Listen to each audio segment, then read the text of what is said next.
everyone, this is Maki. A new comic in the CROSS BONE GUNDAM series has been released. It's called the Truth of God's Thunder Project. This episode is a dramatized version of the Steel 7 episode. The story is presented as a book written by Rosemary Raspberry, one of the characters, as she reflects on the Steel 7 operation. Because its content was so far removed from actual history, it was allowed to be published by the Earth Federation government and the Jupiter Empire. Today, I would like to casually talk about my impressions of the Truth of God's Thunder project and discuss the future of the CROSS BONE GUNDAM series. Please note that this discussion will contain spoilers for the Truth of God's Thunder project. If you prefer to read the story yourself, I recommend that you read the comic before watching this program. Are you ready?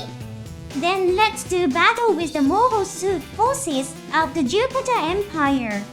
Hit the subscribe button and activate the wings of light. As for the CROSS BONE GUNDAM series, I believe that new stories will continue to be produced. Please note that this is my personal speculation and not an official announcement. The Truth of God's Thunder project was a story that ended in about 40 pages. It wasn't a story that was divided into several parts. It was a single, complete work. In Japan, it was published in the August issue of a magazine called Gundam Ace. I also think that the Truth of God's Thunder project will probably be released as a comic book in some form. Comic books are generally produced and published with an average of about 200 pages. So the current page count is quite low for it to be sold as a product. Furthermore, the CROSS BONE GUNDAM series will celebrate its 30th anniversary in October 2024. It's an amazing achievement for a series to be active for such a long time. As an independent series, it may be the longest-running series that continues to produce new works. I speculate that in anticipation of the 30th anniversary, there may be a plan to produce new stories and collect them in a single comic book for sale. I thoroughly enjoyed reading the Truth of God's Thunder project. Since it's a story completed in 40 pages, it primarily focuses on the characters from Steel 7. An interesting element is that all the characters have a romantic feelings towards Rosemary. Even Europe, a woman who escaped from the Jupiter Empire, is in love with Rosemary. The protagonist, Tobias, shields Rosemary and takes a hit from the enemy. While it aligns with the historical fact that the CROSS BONE GUNDAM was destroyed in the battle with the Jupiter Empire, the cause is entirely different. Just before his death, Tobias professes his love for Rosemary. The final scene shows Bernadette smiling angrily at this display. Mr. Yuichi Hasegawa has posted the rejected parts of the Truth of God's Thunder project on his website. Among them is a scene in which a character dies during battle. It's a scene where Guri Gaduka Aspis challenges the enemy commander.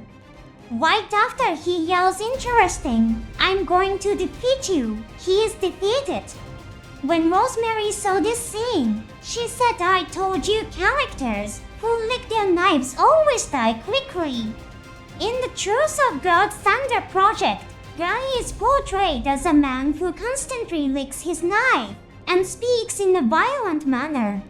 He is portrayed as a secondary character who dies quickly in the end. Guy dies just like a secondary character. In the actual story, Guy carried out the kamikaze attack on the colony laser, saving Earth at the cost of his own life. It really is a completely different and ridiculous story from history. Mr. Hasegawa shared the following comments. Even though the book Rosemary wrote is completely fictional, I thought some fans might feel uncomfortable seeing the death of a popular character portrayed in a comical way. So I decided to cut the scene. That's why it's not in the actual magazine. However, my assistants really wanted to see that scene, so I made a rough draft of it. Publishing it here might defeat the purpose of deleting it, but if you're interested, please enjoy it.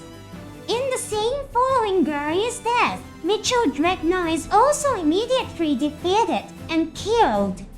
In the actual story, Mitchell has some really cool moments in Gundam Formula 91. The mass-produced Formula 91, unlike the one piloted by Steve Kano, doesn't have the ability to create geobrackets. However, the Formula 91 piloted by Mitchell performed similarly to Seabook's. Later, additional settings were added, stating that thanks to tuning for the final battle, it achieved performance nearly identical to the prototype Formula 91. Unfortunately, Rosemary seems not to have remembered this detail. Let's look forward to the future development of the CROSS BONE GUNDAM series. Thank you for watching until the end. See you in the next episode.